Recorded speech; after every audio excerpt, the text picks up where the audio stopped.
Question number 151 को देखते हैं। Which statement is an example of Microsoft responsible AI principle. ठीक है, माइक्रोसॉफ्ट रिस्पॉन्सिबल एआई के कौन सा इसके अंदर से प्रिंसिपल हमारे पास की एग्जांपल हमें प्रोवाइड की गई है यहाँ पर।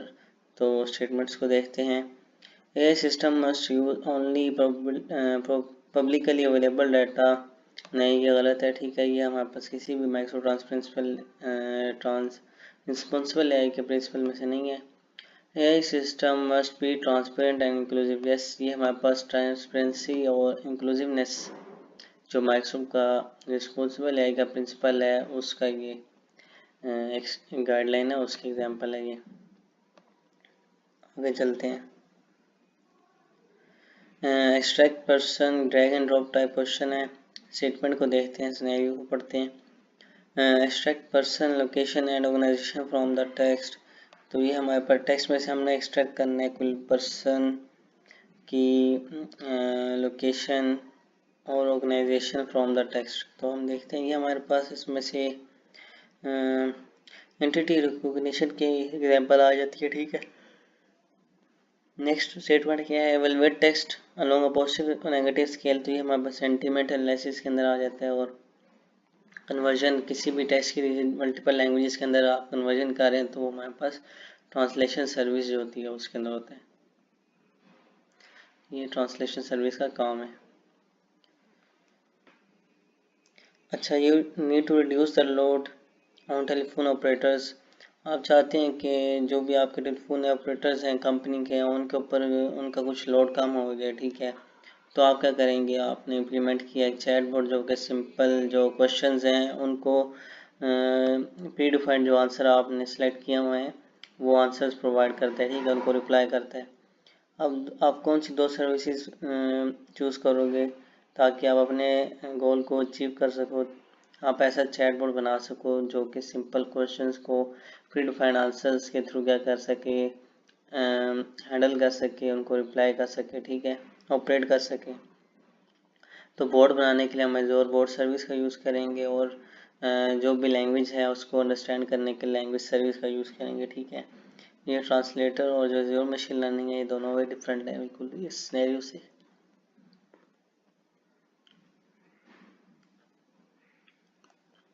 अब जो क्वेश्चन आंसर्स है ना कि वो भी हम इसके Q&A मेकर जो होता है ना क्वेश्चन आंसर, उसके थ्रू हम क्या करेंगे, प्री डिफाइंड आंसर्स प्रोवाइड करेंगे चैटबॉट को। सिनेरियो को पढ़ते हैं और ड्रैगन जो प्रिंसिपल है रिस्पॉन्सिबल है कि वो हम ड्रॉप करते हैं आंसर एरिया में। ये system must consistent operate and intended even under unexpected conditions. तो ये हमारे पास अनएक्सपेक्टेड कंडीशन के अंदर आपका सिस्टम अगर कंसिस्टेंटली सही तरीके से ऑपरेट कर रहा है तो आपका ये सिस्टम क्या रिलायबल है और सेफ है। ठीक है, और अगर आपका सिस्टम प्रोटेक्ट कर रहा है और आपके सिक्योर कर रहा है पर्सनल डाटा को, तो ये प्राइवेसी एंड सिक्योरिटी के गाइडिंग प्रिंसिपल जो है रिस्पॉन्सिबल एआई का उसके अंदर आता है। ठीक है, ये उसका काम है। During the process of machine learning when should you review evaluation matrix. तो जब आपका model after you test a model on the validation data. ठीक है, जब आप टेस्ट कर लेते हैं अपने मॉडल को, ठीक है, वैलिडेशन डाटा के ऊपर, तब आप क्या करते हैं, फिर उसकी वैल्यूएशन मैट्रिक्स को यूज़ करके ना उसकी परफॉर्मेंस को चेक करते हैं मॉडल की। ठीक है, कि वो कितना अच्छे से काम कर रहे हैं, प्रेडिक्ट कर रहे हैं चीज़ों को। ठीक है, तो ये हमारे पास तब यूज़ होते हैं। तो मॉडल को चूज़ करने से पहले भी नहीं होता, क्लीन करने से बाद भी नहीं होता ये काम, और ट्रेनिंग करने से पहले भी नहीं आता मॉडल की। ठीक है, ये आफ्टर जब टेस्टिंग हो जाती है, मॉडल ट्रेन हो चुका होता है, सारे प्रोसेस कंप्लीट हो चुके होते हैं, तब हम इसकी क्या करते हैं, आखिर में हम वैल्यूएशन करते हैं और उसके बाद डिप्लॉय कर देते हैं। अच्छा, उसके बाद you have a natural language NLP model. आपके पास एक NLP मॉडल है जो कि क्या करता है, इसका काम ये कि वो डाटा जो भी ऑब्टेन्ड है उसको यूज़ कर रहा है बगैर परमिशन के। ठीक है, तो इसमें कौन सा प्रिंसिपल ब्रीच हुआ है। ठीक है, तो कौन सा प्रिंसिपल हमारे पास इसमें सेटिस्फाई नहीं है। ठीक है, या जिसका उल्ट काम हुआ है, तो ट्रांसपेरेंसी का उल्ट काम हुआ है कि आपका जो भी डाटा है वो क्या होना चाहिए, आपका ट्रांसपेरेंट होना चाहिए। लेकिन यहाँ पर आपका जो भी मॉडल है वो क्या कर रहा है, बगैर किसी परमिशन के आपके डाटा को ऑब्टेन कर रहा है, ठीक है, और अपने मॉडल को यूज़ कर रहा है, उसको ट्रेन कर रहा है, ठीक है। तो ये हमारे पास क्या है, ट्रांसपेरेंसी प्रिंसिपल के उल्ट काम हुआ है।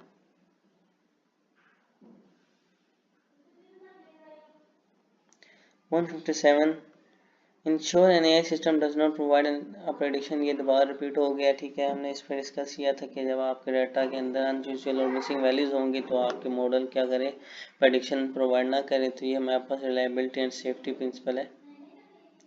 नेक्स्ट हमारे पास enable the use of natural language to query a knowledge base, ठीक है। तो इसके अंदर हम क्या कर रहे हैं, नेचुरल लैंग्वेज का यूज़ करके नॉलेज बेस जो भी है वो क्यूरी कर रहे हैं। तो ये हमारे पास कौन सी सर्विस के अंदर आ जाता है, ये हमारे पास आ जाता है लैंग्वेज सर्विस के अंदर आ जाता है, ठीक है। और enable the real time transcription of speech to text जो भी कन्वर्जन होती है या टेक्स्ट टू स्पीच, हमारे पास स्पीच सर्विस के अंदर आ जाता है, ठीक है।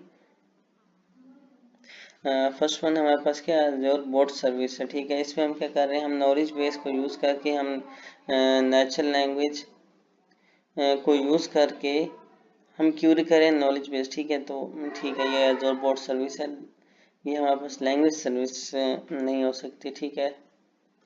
तो ठीक है, अब नेक्स्ट पे चलते हैं हम।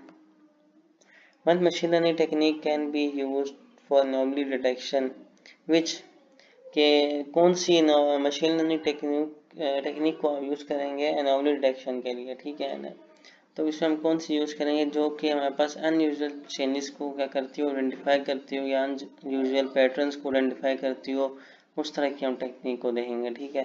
तो इसके अंदर हमारे पास कौन सी ये लाइन है, ये वाली डी वाला जो हिस्सा है, ये हमारे पास बता रहा है कि जो आपका मशीन लर्निंग टेक्निक है जो कि एनालाइज कर रही है डाटा को ओवर टाइम, और टाइम से टाइम उसको एनालाइज करती है, और उसके अंदर जो भी अनयूजुअल चेंजेस होती हैं डाटा के अंदर वो आइडेंटिफाई कर रही है, ठीक है। तो ये हमारे पास एनोमली डिटेक्शन की टेक्निक के अंदर हम यूज़ कर सकते हैं, ठीक है। Next 160 you have an AI system based loan approval system, ठीक है। आपके पास एक AI based loan approval system है जो कि जब आप इसकी टेस्टिंग कर रहे थे AI सिस्टम की अपने, तो क्या वो जेंडर, उसके अंदर जेंडर बाइस थी, ठीक है। तो वो जेंडर बाइस उसके अंदर आ गई, तो इसका मतलब क्या है, जिसके आपके अगर सिस्टम के अंदर बाइसेस हैं तो इसका मतलब आपके जो सिस्टम ने जो वायलेट किया आई का प्रिंसिपल, वो हमारे पास फेयरनेस प्रिंसिपल है, ठीक है। आपके जो फेयरनेस प्रिंसिपल वो ये कहता है कि आपके सिस्टम के अंदर बाइसेस नहीं होनी चाहिए, ठीक है। चाहे वो जेंडर हो, रेस हो, लोकेशन हो, तो ठीक है, ये चीज़ें नहीं होनी चाहिए उसके अंदर, ऐसी बाइस ना हो उसके अंदर। वो हर बंदे के साथ फेयरली डील करे, ठीक है। अगर लड़का है तो उसके साथ रूडली ना करे, और लड़की के साथ अच्छे से बिहेव कर रहा है, लड़के के साथ अच्छे से नहीं बिहेव कर रहा है, या लड़की को सही से रिप्लाई कर रहा है, अपने उसको प्रोवाइड कर रहा है सोल्यूशन अच्छे, और लड़के को नहीं कर रहा, ठीक है। या और स्पेसिफिक कोई भी आपके अंदर आ जाती है कि इस एरिया के अंदर किसी स्पेसिफिक लोकेशन के अंदर वो अच्छे से काम कर रहे हैं, लेकिन किसी दूसरी स्पेसिफिक लोकेशन के अंदर वो आपको सही से सोल्यूशन प्रोवाइड नहीं करता, ठीक है। तो ये हमारे पास बाइसेस आ जाएंगी, ठीक है। तो ये इस तरह का काम नहीं होना चाहिए। आपके पास जो सिस्टम है वो फेयरली डील करे हर बंदे के साथ, ठीक है। उसके अंदर वो कोई जेंडर रेस या लोकेशन वाली बाइस वाली बात ना हो। You are developing a system, आप एक सिस्टम डेवलप कर रहे हैं जो कि प्रेडिक्ट करता है प्राइसेस, ठीक है। अब एक सिस्टम है जिसने प्राइसेस प्रेडिक्ट करनी है ऑफ इंश्योरेंस की यूनाइटेड किंगडम के अंदर जो ड्राइवर्स हैं उनके लिए, ठीक है। तो आप किस तरह मिनिमाइज कर सकते हैं बाइस एक सिस्टम के अंदर, आप किस तरह बाइस करेंगे कि आपने जो भी डाटा सेट क्रिएट किया है, ट्रेनिंग डाटा सेट, ठीक है। तो उसके अंदर क्या है, जो वो क्या यूज़ करे, डाटा यूज़ करे ग्लोबल इंश्योरेंस का, ठीक है, ताकि उसके अंदर बाइस ना आए, ठीक है, आपके सिस्टम के अंदर। Azure machine learning designer later you create machine learning models, आपका जो अज़ूर मशीन लर्निंग डिज़ाइनर होता है वो आपको वो मॉडल किस आपको इंश्योर किस तरह करता है, वो आपको क्या प्रोवाइड करता है, वो आपको विजुअल कैनवस प्रोवाइड करता है जिसके ऊपर आप मॉड्यूल्स को ऐड करते हो और कनेक्ट करके एक पूरा पाइपलाइन क्रिएट करते हो, फिर आपका मॉडल क्या हो जाता है, मशीन लर्निंग मॉडल क्रिएट हो जाता है, ठीक है। तो ये हमारे पास क्या है, विजुअल कैनवस के ऊपर मॉड्यूल्स को ऐड करने से और एडिंग एंड कनेक्टिंग करने से आप मशीन लर्निंग मॉडल बना सकते हो और मशीन लर्निंग का यूज़ करके। आपके पास एक डाटा सेट है, हम एज्यूम करते हैं हमारे पास एक डाटा सेट है, ठीक है। हमने क्या करना है कि हमने assume machine learning classification model बनाने जो कि आइडेंटिफाई करता है डिफेक्टिव प्रोडक्ट्स को, ठीक है। तो उसके लिए हम सबसे पहले क्या करेंगे कि आपके पास एक डाटा सेट है, तो उस डाटा सेट को सबसे पहले हम लोड कर लेंगे, ठीक है, ताकि आपका मॉडल क्या कर सके, आपने जो भी उसको डाटा सेट की ज़रूरत है वो उसको यूज़ कर सके। तो सबसे पहला काम क्या होगा, आपने डाटा सेट को लोड कर लेना है अपने मॉडल में। उसके बाद you need assume machine learning designer, आपको एक अज़्यूम मशीन लर्निंग डिज़ाइनर की ज़रूरत है ताकि आप पाइपलाइन बना सकें, ठीक है। तो आप किस तरह, आप क्या करेंगे सबसे पहले पाइपलाइन को रन करने से पहले, तो आप सबसे पहले क्या करोगे, कंप्यूट रिसोर्स, अपने रिसोर्सेज क्रिएट करोगे, ठीक है, जो आपको ज़रूरत है, जिस आपके रिक्वायरमेंट्स के मुताबिक आपने रिसोर्सेज को स्पेसिफाई कर लोगे और फिर अपने पाइपलाइन को रन करेंगे। अच्छा, अगर आपने क्रिएट करना है मशीन लर्निंग वर्क स्पेस, तो ये हमारे पास कहाँ पर हो सकता है, ठीक है। तो ये हमारे पास जो सा पोर्टल है ना, उसके ऊपर हमें गिवन होती है एक वर्क स्पेस, जहाँ से हम अपनी मशीन लर्निंग वर्क स्पेस बना सकते हैं और वहाँ पे अपना जो भी डाटा उसको स्टोर कर सकते हैं और मैनेज कर सकते हैं। अच्छा, use drag and drop interface use to train and deploy model, तो ये हमारे पास अज़ूर मशीन लर्निंग डिज़ाइनर का काम है, जिसके नाम ड्रैग एंड ड्रॉप इंटरफेस होता है और वहाँ पे हम मॉडल को ट्रेन करते हैं और डिप्लॉय करते हैं। Use of wizards to slide configuration for machine learning run, तो ये हमारे पास ऑटोमेटेड मशीन लर्निंग के अंदर आ जाता है। अच्छा, आप क्या चाहते हैं, आप चाहते हैं कि कस्टमर सपोर्ट सोल्यूशन बनाना चाहते हैं, ठीक है, जो कि हेल्प करेंगे कस्टमर्स को वो अपनी ताकि इंफॉर्मेशन को एक्सेस कर सकें। अब जो सिस्टम है, जो भी सोल्यूशन है वो सपोर्ट करता है ईमेल, फ़ोन और लाइव चैट चैनल्स। तो ये हमारे पास कौन सी सोल्यूशन, इसके लिए हम कौन सा सोल्यूशन हम यूज़ करेंगे ऐसे काम के लिए जो कि सपोर्ट करता हो ईमेल, फ़ोन और लाइव चैट चैनल्स को, तो वो हमारे पास क्या है, एक चैट बोट है, जिसके थ्रू हम कस्टमर क्या कर सकते हैं, एक्सेस कर सकते हैं इंफॉर्मेशन को। आइडेंटिफाई हैंड रिटन लेटर्स, ठीक है, ये रिपीट हुआ है दोबारा से। तो हैंड रिटन लेटर्स को अगर आपने आइडेंटिफाई करना है तो आप कंप्यूटर विजन का यूज़ करोगे। सेंटीमेंट को प्रेडिक्ट करना है तो आप नेचुरल लैंग्वेज प्रोसेसिंग का यूज़ करोगे। अगर आपने अनयूजुअल या पैटर्न्स को या लॉगिन्स को या क्रेडिट कार्ड पेमेंट्स को आइडेंटिफाई करना है तो आप क्या करोगे, नॉमली डिटेक्शन को यूज़ करोगे। अगर आपने ग्रुपिंग करनी है, ठीक है, बेस्ड ऑन द रिक्वायरमेंट्स, ठीक है, तो आप इसमें क्या यूज़ करोगे, क्लस्टरिंग को यूज़ करोगे। अच्छा, predicting how many vehicle will travel across a beach on a given day, ठीक है। हाउ मैनी, जब हाउ मैनी बात आ जाए, जब हाउ मैनी को प्रेडिक्ट करना है हमने, तो इसका मतलब आपको जो भी वैल्यू होगी जो प्रेडिक्ट हो रही है वो न्यूमेरिक फॉर्म में होगी, ठीक है। तो हम इसमें क्या यूज़ करेंगे, हमेशा हम रिग्रेशंस के मॉडल को यूज़ करेंगे, ठीक है। उसके अंदर लीनियर रिग्रेशन आ जाते हैं और मल्टीपल उसकी टाइप्स आ जाती हैं, ठीक है, लॉजिस्टिक रिग्रेशन हो गया वगैरह वगैरह। इन मशीन लर्निंग मॉडल के अंदर डाटा जो कि यूज़ हो रहा है एज इनपुट, उसको हम क्या बोलेंगे, वो हमारे पास क्या होता है, वेरिएबल्स होता है, ठीक है। लेबल जो वो चीज़ होती है जिसको हमें प्रेडिक्ट करना होता है, डाटा सेट जिसके अंदर हमारे पास शीट्स और लेबल्स होते हैं। तो वेरिएबल्स वो चीज़ है जिसके थ्रू हमने क्या किया, जो कि इनपुट होती है, ठीक है। तो नेक्स्ट चलते हैं।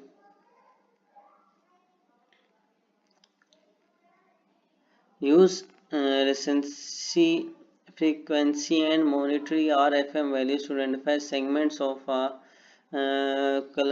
customer base is an example of, I think it's clustering होगा हमारे पास, ठीक है। क्लस्टरिंग एग्जांपल क्योंकि हमने आइडेंटिफाई करने सेगमेंट्स, ठीक है, तो सेगमेंट्स हमारे पास ग्रुप्स होंगे, तो ग्रुपिंग वगैरह की जा रही है, तो क्लस्टरिंग एग्जांपल है। अच्छा, अब इसके अंदर क्या है, इसमें सीक्वेंस हमें कुछ एक्शंस प्रोवाइड किए गए हैं, ठीक है, जिनको हमने सब क्या करना है, एक सीक्वेंस में ड्रैग एंड ड्रॉप करना है ताकि आपका जो मशीन लर्निंग मॉडल है वो डिप्लॉय किया जा सके, ठीक है। तो देखते हैं क्या इसकी करेक्ट स्टेटमेंट है। सबसे पहले क्या करना होता है, सबसे पहले हमने क्या करना है कि हमने अपने डाटा सेट को प्रिपेयर करना होता है, ठीक है, क्योंकि हमें सबसे पहले डाटा सेट की ज़रूरत होती है और उसकी इंगेशन और प्रिपरेशन हम करते हैं, तभी हम उसको आगे मज़ीद यूज़ कर सकते हैं। तो सबसे पहले इंगेस्ट करेंगे और प्रिपेयर करेंगे डाटा सेट को। सेकेंडली हम क्या करेंगे, स्प्लिट कर देंगे डाटा को ट्रेनिंग डाटा के अंदर, वैलिडेटेड डाटा के अंदर। उसके बाद हम क्या करेंगे, हम ट्रेन करेंगे मॉडल को, ठीक है। उसके बाद वैलिडेट करेंगे मॉडल को ओरिजिनल डाटा सेट के अगेंस्ट, उसके बाद वैलिडेट करेंगे मॉडल को इसके अंदर में हाल से ओरिजिनल डाटा सेट और स्टेटमेंट नहीं होगी, वैलिडेट करेंगे मॉडल को against the validation data set, ये होगा, ठीक है। ओरिजिनल डाटा सेट नहीं आता, ठीक है, हम वैलिडेट नहीं करते ओरिजिनल डाटा सेट से। हमने जो वैलिडेशन के लिए ऊपर स्प्लिट किया ना डाटा को रैंडमली, उस वैलिडेशन पर्पस के लिए हम वैलिडेशन डाटा सेट को यूज़ करेंगे, ठीक है, ओरिजिनल डाटा सेट को नहीं करेंगे, ठीक है। तो वैलिडेशन के अंदर हम क्या कर रहे होते हैं, हम मॉडल की परफॉर्मेंस देख रहे होते हैं, तो हम वैलिडेशन जो डाटा सेट है उसी के थ्रू कर सकते हैं, उसकी परफॉर्मेंस ओरिजिनल डाटा सेट के थ्रू नहीं करेंगे, ठीक है।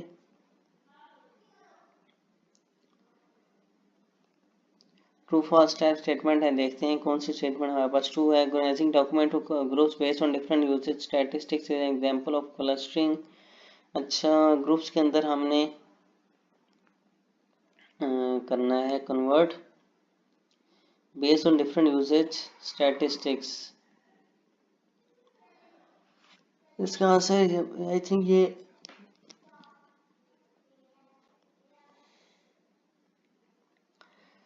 Organising document group based on different usage, तो डॉक्यूमेंट को हमने ग्रुप करना है जो भी हमें स्टैटिस्टिक्स प्रोवाइड की गई है उसके अकॉर्डिंग, ठीक है। तो ये क्लस्टरिंग की एग्जांपल है, बिल्कुल एक क्लस्टरिंग एग्जांपल है। अगर आपने पेशेंट के जो भी सिमिलर पेशेंट है उनको ग्रुप करना है और उनकी सिम्टम्स हैं जो भी और डायग्नोस्टिक टेस्ट है उसकी बेस पे, तो हम इसको क्लस्टरिंग कहेंगे, बिल्कुल ट्रू है। प्रेडिक्टिंग वेदर और पर्सन, वेदर वाली जो बात है ये हमारे पास क्लासिफिकेशन के अंदर होती है, ठीक है ना, तो ये हमारे पास नो होगा, ठीक है।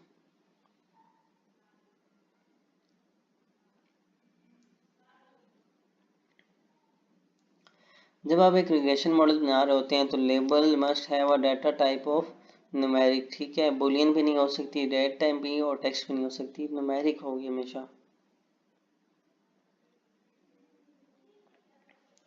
जब आप क्लस्टरिंग मॉडल बना रहे होते हैं, ठीक है, या आप बनाना चाहते हैं और उस मॉडल को वैलिडेट करना चाहते हैं अज़ूर मशीन लर्निंग डिज़ाइनर को यूज़ करके, तो आप क्या करेंगे, आप डाटा को सबसे पहले क्या करेंगे, स्प्लिट करेंगे ट्रेनिंग के पर्पस के, ट्रेनिंग डाटा सेट के अंदर और टेस्टिंग डाटा सेट के अंदर। उस टेस्टिंग डाटा सेट को यूज़ करके आप क्या करेंगे, वैल्यूएशन करेंगे।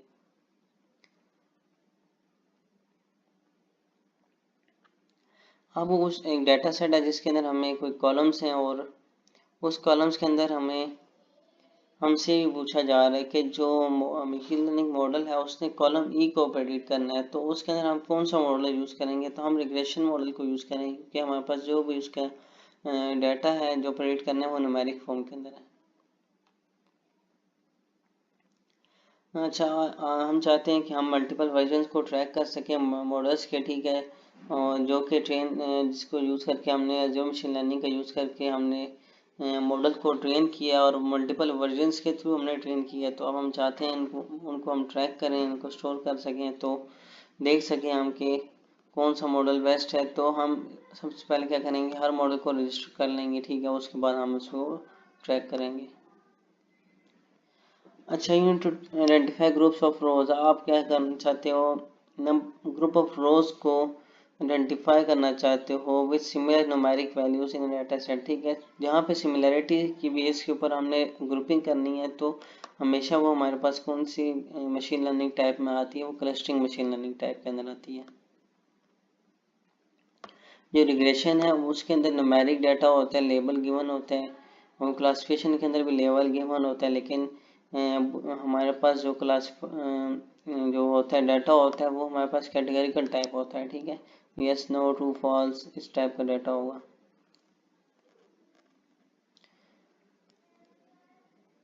एक बैंकिंग सिस्टम है जो कि प्रेडिक्ट करेगा कि वेदर लोन विल बी, तो ये वही बात है कि दोबारा से क्लू यहाँ पर गिवन है, whether loan will be repaid, तो ये हमारे पास क्लासिफिकेशन मॉडल के अंदर आ जाएगा। अच्छा, model can use to predict the sale price of auction items, तो सेल प्राइस को अगर हमें प्रेडिक्ट करना है तो हम किस टेक्निक को यूज़ करेंगे, रिग्रेशन टेक्निक को यूज़ करेंगे कि जो भी सेल प्राइस होगी वो क्या है, न्यूमेरिक फॉर्म में होगी। हाँ, हिस्टोरियन कैन यूज़, अब हिस्टोरियन है वो यूज़ करना चाहता है कोई भी एक ऐसी टेक्निक जो कि क्या करे, आपके न्यूज़ पेपर आर्टिकल्स है उसको डिजिटाइज कर दे। तो इसके अंदर हम क्या करेंगे, OCR का यूज़ करेंगे। अच्छा, अब जो ऑब्जेक्ट डिटेक्शन के बारे में बताया जा रहा है कि इसमें से कौन सी स्टेटमेंट ट्रू और कौन सी फॉल्स है। तो ऑब्जेक्ट डिटेक्शन जो है वो आइडेंटिफाई करता है location of image product in an image. हाँ, तो ये बिल्कुल ट्रू है। लोकेशन जो लोकेट करने वाला काम जो है किसी भी ऑब्जेक्ट का, वो ऑब्जेक्ट डिटेक्शन का काम है। Object detection can identify multiple instance of damage product in an image. Instance of damage product, इसके बारे में मुझे डाउट है, देख लेते हैं। ठीक है, ट्रू है ये भी। तो इंस्टेंस क्या होता है, कोई भी एक ऑब्जेक्ट ही होगा, ठीक है। तो मल्टीपल इंस्टेंस को भी आपका जो ऑब्जेक्ट डिटेक्शन मॉडल है वो आइडेंटिफाई कर सकता है, ठीक है, इमेज के अंदर। Object detection can identify multiple type of damage product in an image, ठीक है। Multiple types of damage products in an image, तो ये हमारे पास रॉन्ग है, ठीक है। मल्टीपल टाइप्स नहीं कर सकता वो, ठीक है। वो किसी एक सिंगल टाइप को या आइडेंटिफाई करेगा आपके ऑब्जेक्ट के अंदर, ठीक है ना। मल्टीपल इंस्टेंस होंगे तो ठीक है, ट्रू है। अगर आपको कोई स्पेसिफिक ऑब्जेक्ट है तब भी ट्रू है, लेकिन मल्टीपल टाइप्स ऑफ ऑब्जेक्ट्स को नहीं करेगा identify.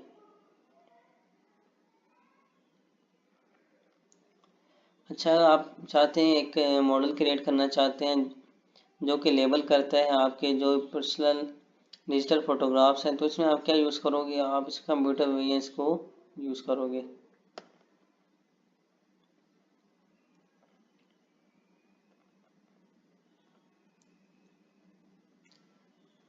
Dash is use to identify multiple types of item in one image, ठीक है। मल्टीपल टाइप ऑफ आइटम्स को अगर आपने एक इमेज के अंदर आइडेंटिफाई करना है तो हम क्या यूज करेंगे।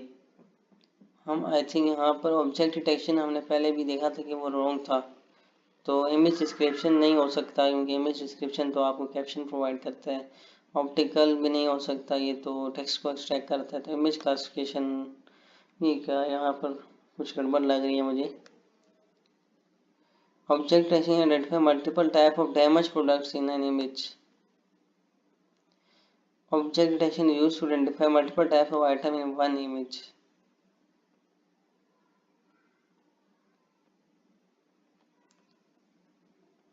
Multiple type of damage objects को नहीं कर सकता, बताऊँ क्यों नहीं कर सकता।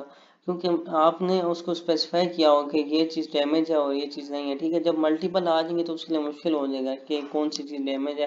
अगर आप उसको स्पेसिफिक चीज़ दिखाओगे तो वो उसको इजीली इंटरप्रेट कर लेगा कि ये डैमेज है, ठीक है। तो जब मल्टीपल टाइप्स ऑफ आइटम्स को, तो वो इजीली कर सकता है कि ये बनाना पड़ा हुआ है, ये एप्पल पड़ा हुआ है। हमने एक पहले भी देखी थी एक तस्वीर जिसके अंदर हमें एक इमेज गिवन थी और उसके अंदर हमारे पास मल्टीपल फ्रूट्स पड़े हुए थे, ठीक है। और वो आपका जो ऑब्जेक्ट डिटेक्शन मॉडल था वो आइडेंटिफाई करके बताया था कि ये इस लोकेशन पर, ये इस जगह पर ये एप्पल पड़ा हुआ है, ये बनाना पड़ा हुआ है, ये ऑरेंज पड़ा हुआ है, ठीक है। तो ये ट्रू है, ठीक है। Sorry for the misunderstanding. आगे चलते हैं। Identify whether a kiosk user is annoyed by monitoring a video feed from the kiosk is an example of ये किसकी एग्जांपल है, ये हमारे पास फेस डिटेक्शन की एग्जांपल है, फेस एनालिसिस की।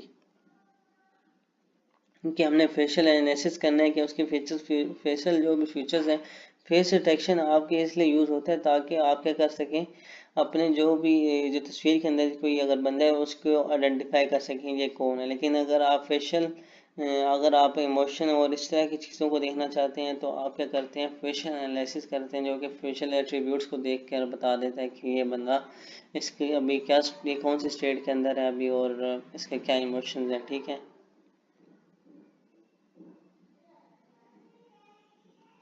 फेस डिटेक्ट क्या करता है, डिटेक्ट करता है फेस को एक इमेज के अंदर, और फेशियल रिकॉग्निशन रिकॉग्नाइज करता है ये बंदा कौन है, ठीक है। और फेशियल एनालिसिस इमोशंस और इस तरह की चीज़ों को एनालाइज करता है, ठीक है, इमेज के अंदर।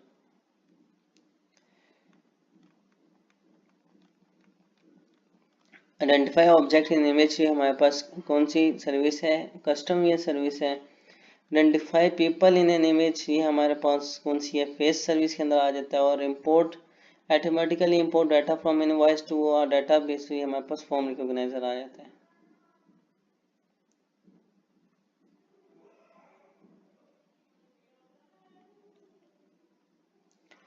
An AI system that help photographers take better portrait photograph और providing feedback। तो ये हमारे पास कौन सा AI सिस्टम है जो कि प्रोवाइड करता है बेटर फोटोग्राफ्स, ठीक है, कि हेल्प करता है फोटोग्राफर्स को कि वो क्या कर सकें, कोई अच्छी तस्वीरें बना सकें। और वो मॉडल उनको क्या प्रोवाइड करता है, फीडबैक देता है कि इतना एक्सपोजर करें, इतनी नॉइस है, ये ओक्लूजन है। तो इस बेस पर वो क्या करते हैं, फिर अपनी फोटोग्राफ्स को हैंडल करते हैं और उस तरह की तस्वीरें बनाते हैं, ठीक है, उसके अकॉर्डिंग। तो ये डिटेक्शन हमारे पास टेक्निक है, फेशियल डिटेक्शन, ठीक है ना। नेक्स्ट आ जाते हैं।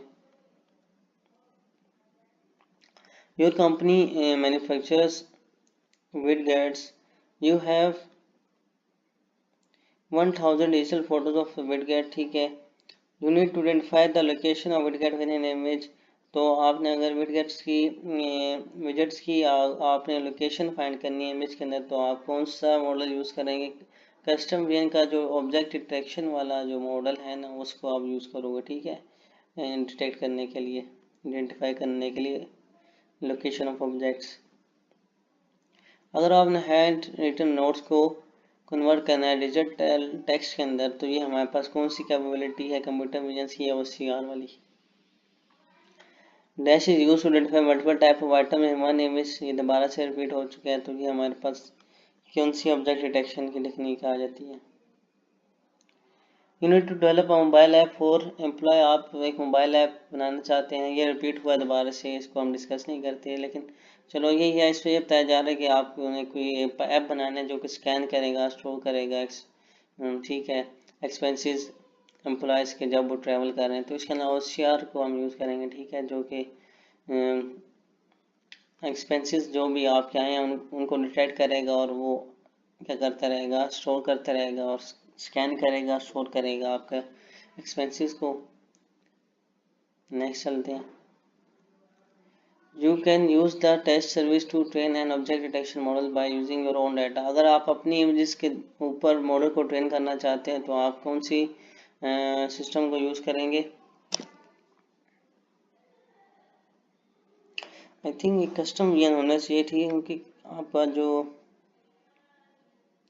कस्टम वीएन ही आपका जो होता है वो जो कर रहा होता है। अब आपके अपने, अगर आप अपने डाटा के ऊपर ट्रेन करना चाहते हैं मॉडल को, तो आप कस्टम वीएन को यूज़ करते हैं। तो यहाँ पर जो बेस्ट है वो कस्टम वीएन मुझे लग रहा है, ठीक है। यहाँ पर इन्होंने कंप्यूटर वीएन लिखा हुआ है, लेकिन मुझे इससे लगता है कि कस्टम वीएन होगा।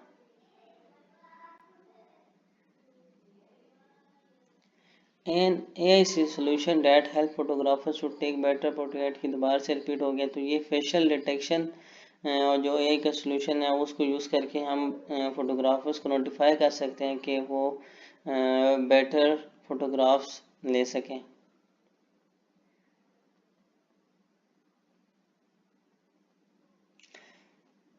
फेशियल एनालिसिस यहाँ पर बताया गया है, रुकिए एक मिनट चेक करते हैं इसमें।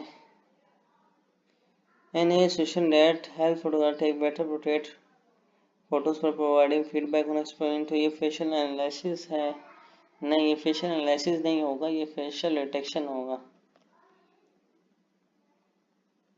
इसके अंदर कुछ गलत भी है, ठीक है, हो सकता है ऐसा कि उसके अंदर कुछ ऑप्शन गलत भी हो, तो उसका कोई मसला नहीं है, इतना इशू नहीं है।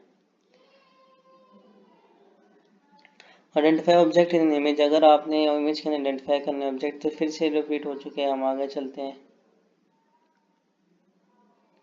You need to implement a pre built solution, आप एक प्री बिल्ट सोल्यूशन जो पहले से बनाया सोल्यूशन पड़ा हुआ है उसको यूज़ करके आप आइडेंटिफाई करना चाहते हैं ब्रांड्स को एक डिजिटल फोटोग्राफ्स के अंदर, तो आप कंप्यूटर विजन्स को यूज़ करके कर सकते हैं ये काम, ठीक है। Natural language can be use to classify email message or as work related or personal, ठीक है, ये रिपीट हुआ है दोबारा से।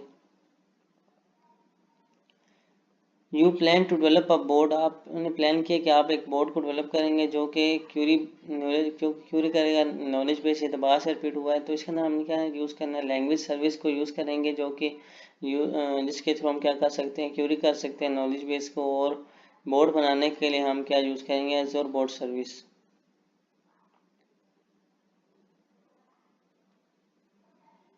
अच्छा ये इम्पोर्टेंट है थोड़ा। Following service call can accept English text as an input and output Italian and French text, ठीक है। अब देखते हैं इसके लिए क्या कमांड हमने लिखी है। Translate question mark from Italian to French and to English, तो ये हमारे पास स्टेटमेंट फॉल्स है, ठीक है। तो नेक्स्ट स्टेटमेंट देखते हैं कौन सी ट्रू है फिर। आज following service can be as will accept English text as an input and output Italian and French text, के इनपुट जो इंग्लिश टेक्स्ट है उसको एज एन इनपुट लेगा और उसको कन्वर्ट कर देगा इटालियन और फ्रेंच टेक्स्ट के अंदर, ठीक है। उसके लिए वो क्या करेगा, ट्रांसलेट करेगा फ्रॉम इंग्लिश, देखिए यहाँ पर लिखा फ्रॉम इटालियन, ठीक है। तो इटालियन तो हमने इनपुट देनी नहीं थी, हमारे जो इनपुट थी वो तो इंग्लिश थी, तो ये इसलिए गलत हो गया, ठीक है। तो फ्रॉम इंग्लिश हमने इंग्लिश से करना है, कन्वर्ट करना है फ्रेंच में, एंड टू इटालियन, ठीक है। फ्रेंच एंड इटालियन के अंदर कन्वर्ट करना है, तो ये ट्रू है। और translator service can be used to translate document from French English to French, बिल्कुल ट्रू है ये भी। एक ऐप है जो कि एनालाइज करता है सोशल मीडिया पोस्ट को, ठीक है, और उसकी आइडेंटिफाई करता है टून के वो पॉजिटिव है या नेगेटिव, तो ये सेंटिमेंट एनालिसिस की टेक्निक है नेचुरल लैंग्वेज प्रोसेसिंग के अंदर। You are building a chat board, आप एक चैट बोर्ड क्रिएट कर रहे हैं, ठीक है, जिसका काम ये है जो कि नेचुरल लैंग्वेज प्रोसेसिंग को यूज़ करेगा। और वो क्या काम करेगा, वो एक्सेप्ट करेगा कस्टमर ऑर्डर को, रिट्रीव करेगा रिट्रीव स्पोर्ट डॉक्यूमेंट्स को, और ऑर्डर स्टेटस को अपडेट करेगा। तो ये हमारे पास नेम एंटिटी रिकॉग्निशन टेक्निक है, उसका हम यूज़ करके कर सकते हैं काम। अच्छा अगर आपने English speech to text conversion करनी होती है, स्पोकन रिक्वेस्ट इनटू टेक्स्ट, तो आप स्पीच सर्विस का यूज़ करते हैं। अगर आपने इंटेंट के हमारे पास जो भी सेंटेंस है या जो भी क्यूरी है उसका क्या मायने है, उसका क्या उसमें हमने क्या एक्शन परफॉर्म करना है, ठीक है, तो उसको यूज़ करने के लिए हम लैंग्वेज सर्विस को यूज़ करते हैं, जो कि लैंग्वेज को अंडरस्टैंड करता है और उसकी बेस पे फिर एक्शन परफॉर्म करता है। और मॉडल हमारा, और apply intent two entities and entrance, ये हमारे पास कौन सी सर्विस है, ये भी लैंग्वेज सर्विस है हमारी, ठीक है।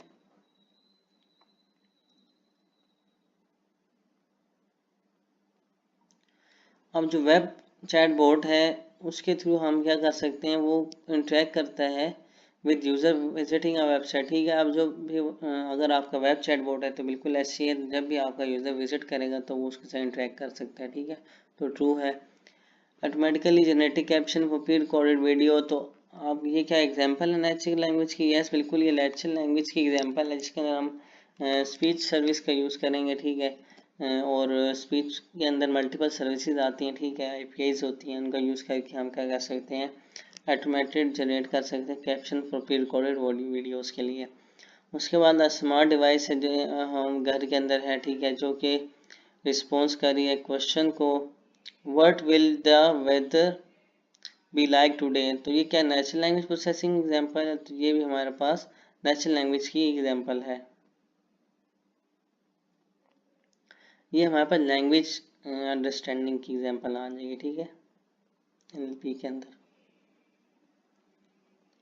अच्छा you need to store the review in an English and present the reviews to user in their respective language, तो आपने इनपुट लिया इंग्लिश के अंदर और आप कन्वर्ट कर रहे हैं, जो भी आपका रिकोगनाइजर है वो समझता है, या जिस जगह पे भी आप जा रहे हैं वहाँ पर जो भी ज़बान बोली जाती है उसके अंदर आप उस रिव्यू को कन्वर्ट कर रहे हैं, तो आप ट्रांसलेशन सर्विस का यूज़ कर रहे हैं नेचुरल लैंग्वेज प्रोसेसिंग की।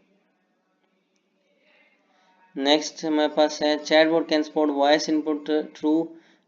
Separate chatbot is required for each communication channel, false. A chatbot manage conversational flow by using combination of natural language and constrained option response. अब चैटबॉट जो है ना वो मैनेज कर रहा होता है कन्वर्सेशन फ्लो को, ठीक है ना, और वो क्या कर रहा होता है, कम्बिनेशन कर रहा होता है नेचुरल लैंग्वेज की और आपके जो भी रिस्पॉन्सेज होते हैं उसके, ठीक है, और फिर आपको क्या कर रहा होता है, कन्वर्सेशन को कंट्रोल कर रहा होता है फ्लो को, तो ये ट्रू है।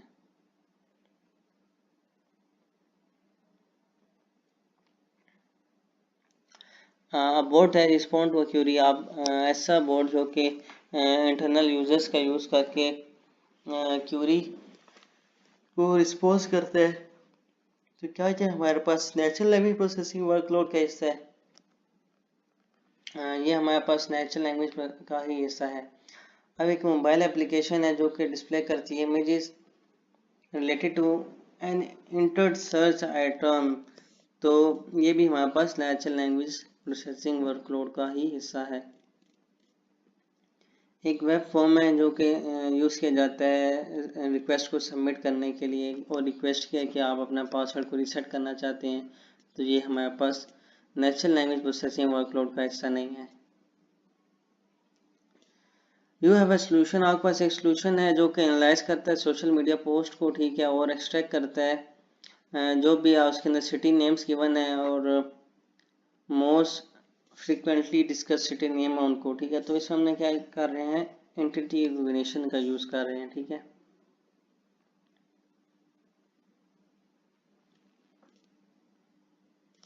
You can use language service question answer to query Azure SQL database। No, हम इसका यूज़ नहीं करते लैंग्वेज सर्विस का यूज़ ताकि हम क्यूरी कर सकें, नहीं, ये गलत है।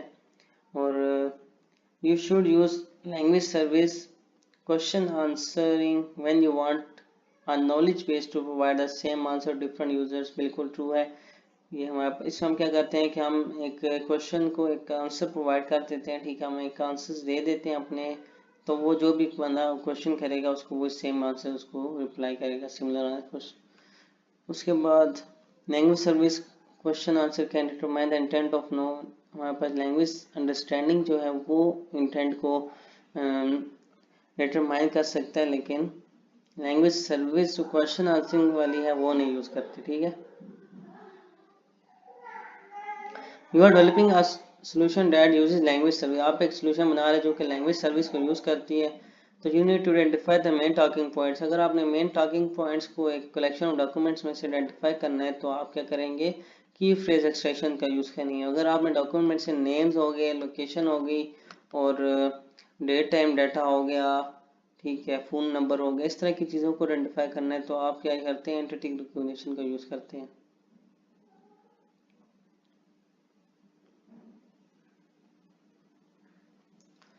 अच्छा, अब इसमें हमारे पास क्या है, कुछ प्रिंसिपल्स गिवन है रिस्पॉन्सिबल एआई की। हम एक सिनेरियो गिवन है, उसके ऊपर हमें ड्रैग एंड ड्रॉप करने हैं कि कौन से सिनेरियो के मुताबिक कौन सा प्रिंसिपल अप्लाई होगा। अच्छा, कस्टमर पर्सनल इंफॉर्मेशन है जो कि सिर्फ उस बंदे को विजिबल होनी चाहिए जो कि इन्वॉल्व होगा डिसीजन मेकिंग प्रोसेस के अंदर, ठीक है। तो ये हमारे पास कौन सी सर्विस के अंदर आ जाती है, ये हमारे पास प्राइवेसी एंड सिक्योरिटी के अंदर आ जाती है, ठीक है, देख लेते हैं, ठीक है। अच्छा, डिसीजन मेकिंग प्रोसेस है जो कि रिकॉर्डेड हो रहा है और so that staff can identify the reasoning behind a particular code। तो ये हमारे पास कौन सा प्रिंसिपल है, फेयरनेस। अच्छा, उसके बाद क्या इसमें क्या होनी चाहिए ताकि बाइसेस ना आए, ठीक है। अगर बाइसेस आएंगी तो हमारे पास सिस्टम क्या होगा, वो कुछ लोगों के लिए सही से काम करेगा और कुछ के लिए सही से काम नहीं करेगा, ठीक है। ट्रांसपेरेंसी आ जाती है। ट्रांसपेरेंसी किस तरह इसमें यूज़ हो रही है कि आपका जो भी सिस्टम है वो एक्सेसिबल है कस्टमर के लिए जो कि यूज़ कर रहे हैं स्क्रीन रीडर्स और अदर असिस्टिव टेक्नोलॉजी, ठीक है। असिस्टिव टेक्नोलॉजीज के अंदर हम क्या करते हैं, हम प्रोवाइड करते हैं कस्टमर्स को कि आप किस तरह हमारे सिस्टम को यूज़ कर सकते हैं, ठीक है। तो उसके अंदर हम ट्रांसपेरेंसी प्रिंसिपल का यूज़ कर रहे हैं। अच्छा, which type of natural language processing entity is used to identify a phone number. Phone number को अगर हम आइडेंटिफाई करना है तो हम क्या यूज़ करेंगे, रेगुलर एक्सप्रेशन को यूज़ करेंगे, ठीक है। मशीन लर्न को हम यूज़ नहीं करेंगे, लिस्ट को यूज़ नहीं करेंगे, पैटर्न डॉट एनी ये चीज़ें हमारे पास नहीं है। रेगुलर एक्सप्रेशन को यूज़ करके हम क्या कर सकते हैं, आइडेंटिफाई कर सकते हैं फ़ोन नंबर को।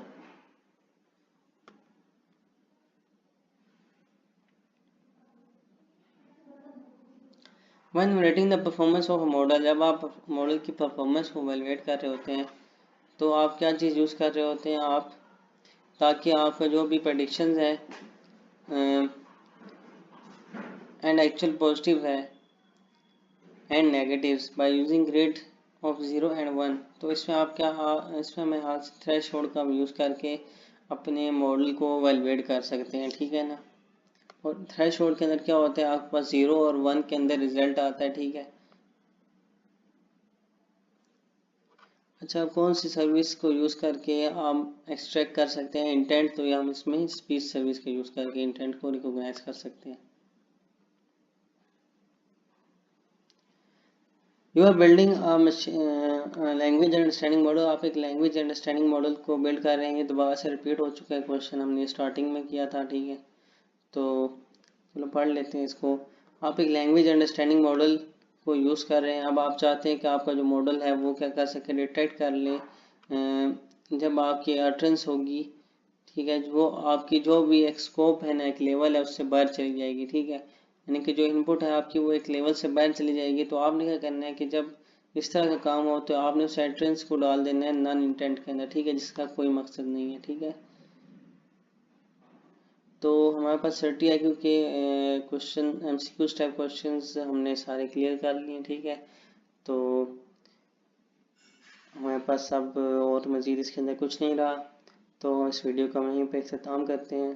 अल्लाह हाफिज़।